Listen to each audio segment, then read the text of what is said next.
I had spotted you. I had spotted you too.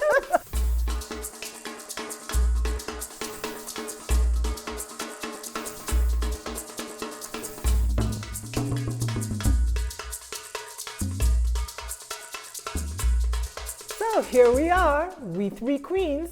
I'm Micheline. I'm Achieng. And I'm Musonda. Do you know when you meet somebody and you're like, this not only is this my people, but this is such fabulosity and intensity, and I need that in my life. I have to tell you about her. Do you know when that happens? Okay, her so fabulosity. let's take turns. Okay, go ahead. I have to. Okay. Now you get me started. Oh my goodness. So we're on this aircraft. We're flying to. Is this your meeting? This is how we met. We met on a plane because there was this tall, fabulously gorgeous, regal woman. God. I mean, you cannot miss Micheline if you tried.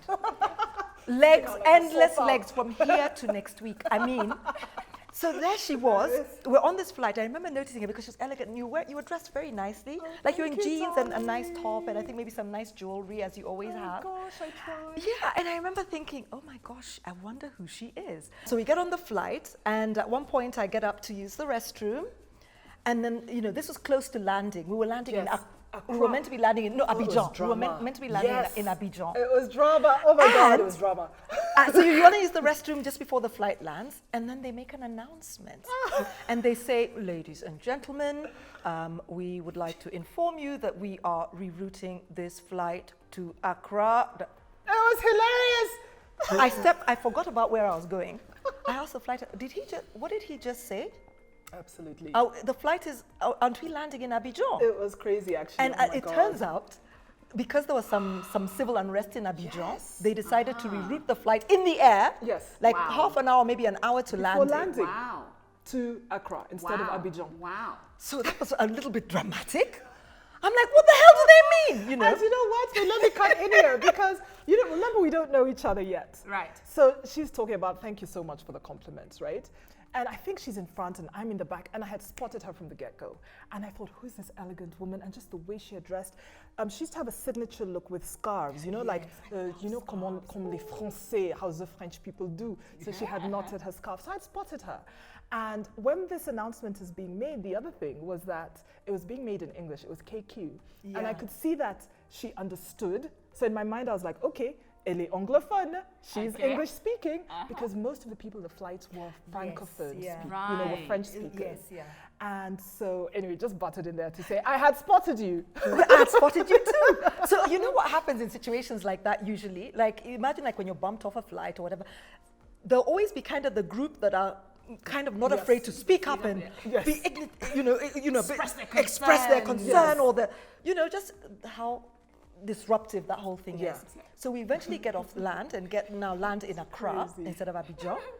And so I'm busy like, but this is crazy. What are we supposed to do? We've got a connection. I had a flight to catch actually from Abidjan to Benin. Continuing on, yes. And so I start heckling, and I noticed two people also heckling rather fearlessly. Exactly. I was Micheline just heckling was to one. heckle. I was going home to Abidjan. I lived in Abidjan. I was just heckling to heckle. Just how's to the get home cause? anyway. I wanted to get home. I know, right? You know? And then there was a guy, and he was also quite, so somehow we found ourselves, you know, steering towards each other. And we started talking. So we're now the three who are kind of making a lot of noise about our flight being, you know, this is inconvenient. What happens now? What is the airline planning to do about this?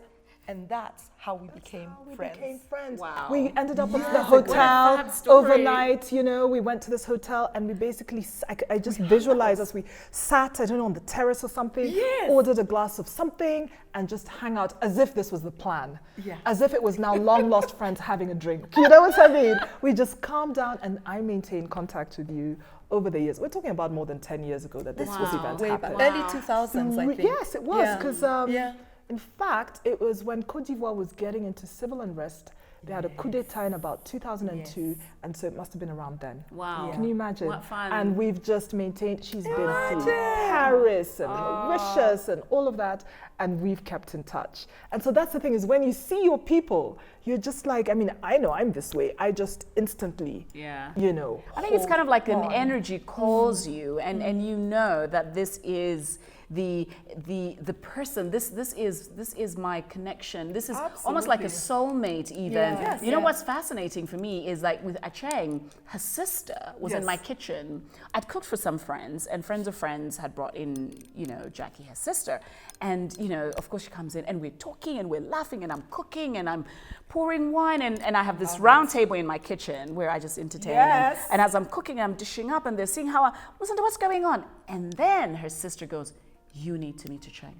Because she saw. And I was like, who is she? My sister. You and Achieng are like your soulmates. Yes, exactly. And you see, because other people see things that they know you will connect on. And I've met other people that way. They'll be like, you know, I can see, well, the color in you all, the internationalness, the diva-ness, okay? Has anybody missed the diva-ness, right? The jewelry, the fashion.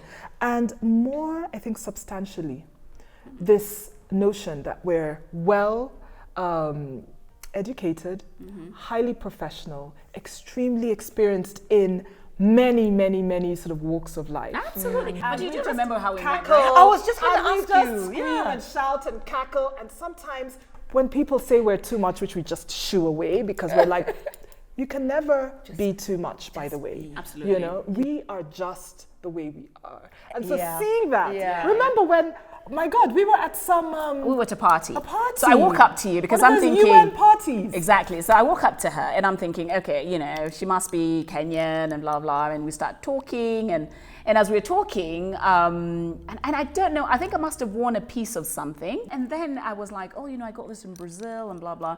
And then you go, oh, yeah, actually, I was living in Sao Paulo. I was like, Sao Paulo? Yes. What were you doing in Sao Paulo? And, you know, suddenly you start telling me about your journey and I'm like, okay, hang on. Hold it right there. Hold your thought. You're Kenyan. I was like, no, I'm not Kenyan. And you start peeling the onion. That's what it is, isn't it? Peeling the layers. Oh my goodness. And I'm like, it was so much fun because we both were like, and you know, she was just like, I don't know, Zambia, South Africa, head of some big shot thing, you know, at the UN environment. And then she was like, Français, elle commençait à parler. By the way, we all speak French fluently, you know, and she just like rattled with this. And there was some Latinos. I think we were hosting somebody from from Brazil.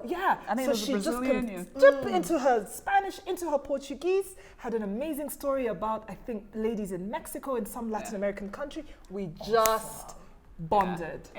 And, totally. you know, a couple of dinner parties, glasses of wine, cups of tea later. We're here because we're just so thrilled about just the collection of this and the sort of the ensemble of what this really means, right? Unique people with many stories to share.